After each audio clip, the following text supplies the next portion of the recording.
ये साल 1857 था, भारत के पहले स्वतंत्रता संग्राम का दौर। झांसी, अवध और मेरठ की तरह ही राजस्थान के एक छोटे सी रियासत धौलपुर में भी बगावत की चिंगारी भड़क रही थी।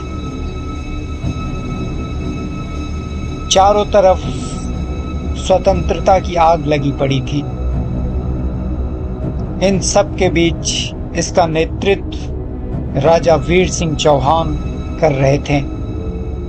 राजा वीर सिंह चौहान जो अंग्रेजों के विरुद्ध खड़े थे, पर अंग्रेजों से ज्यादा भयावह यह था जो राजा वीर सिंह के किले का एक काला सच था।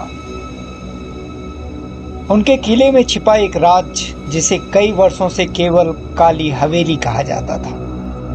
राजमहल से कुछ मील दूर एक पुरानी हवेली थी जिसे लोग काली हवेली कहते थे। वहां जाने की सख्त मनाही थी। गांव वाले कहते थे कि वहां रानी चंद्रप्रभा की आत्मा भटकती है। चंद्रप्रभा वीर सिंह की परनानी थी, जिन्हें प्रेम में धोखा देकर जिंदा जला दिया गया था। कहा जाता है कि मरते वक्त उन्होंने पूरा राजघराना स्थापित कर दिया था। तुम्हारे वंश में कोई भी शांति से नहीं मरेगा, हर पीढ़ी में एक को मेरी आग में जलना होगा। ऐसा कर कर रानी चंद्रप्रभा ने अपनी जान दे दी। साल 1857 में जब रियासत अंग्रेजों से जूझ रही थी, उसी समय राजा वीर सिंह का बेटा युवराज करण अपनी बंदूक लेकर जंगल में गया और काली हवेली के पास खो गया। 3 दिन बाद जब वो वापस लौटा, लेकिन कुछ बदल गया था। वो चुप रहने लगा था, रात को चीखता था, चिल्लाता था। उसकी आंखों में एक अजीब सी भूतिया चमक थी।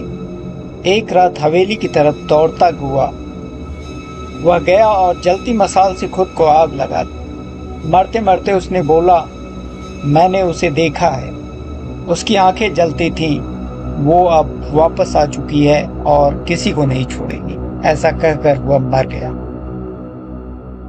वीर सिंह टूट चुके थे, लेकिन जब उन्होंने पुराने महल के तहखाने की तलाशी ली तो उन्हें एक पुराना संदूक मिला।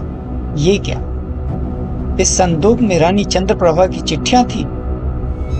उन्होंने चिट्ठी को खोला तो पाया कि उसमें लिखा था, मैंने महल की एक दीवार में काले ताबीज से राक्षसी आत्मा को बंद किया था। अगर वो ताबीज हटाया गया तो मैं भी मुक्त हो जाऊंगी, पर ध्यान रखना, अपने साथ मृत्यु और पागलपन को लेकर मत। शायद करण ने वही ताबीज गलती से छेड़ दिया था, जिसके कारण उसकी मौत हो गई। इसके बाद महल में एक एक करके रहस्यमयी मौतें होने लगी। महल के रसोइयों ने खुद को कुएं में फेंक दिया और मर गया। महल की रानी ने अपना गला काट लिया और मर गई। हर रात हवेली में चीख आने लगी। एक दिन वीर सिंह ने महल के पुजारी को बुलाया और कहा कि ये पुजारी, अब इस महल का क्या करें, इसका कोई समाधान निकालिए। पुजारी ने कहा, यह आत्मा बधी नहीं है, इसे केवल उसी की संतान शांत कर सकती है जिसके कारण उसकी मौत हुई थी। राजा वीर सिंह समझदार थे और वो समझ गए कि इस महल की शांति के उन्हें अपने वंशज की बलि देनी। वीर सिंह ने अपने छोटे बेटे 9 साल के विवेक को लेकर हवेली में प्रवेश किया। हवेली की दीवारें लहू से सनी लग रही थी, हवा में राख उड़ रही थी। रानी चंद्रप्रभा की आत्मा प्रकट हुई। सफेद कपड़े, जलती हुई आंखें और पीछे जलता हुआ महल। विवेक ने कांपते हुए हाथों से बड़े साहस के साथ ताबीज उसे वापस सौंपा और कहा, अगर तुम मेरी दादी थी तो मुझ पर दया करो। कुछ क्षण के लिए हवेली शांत हो गई। फिर एक जोरदार विस्फोट हुआ और हवेली ढह गई। हवेली अब केवल खंडहर थी, सांप जैसे मिट गया था।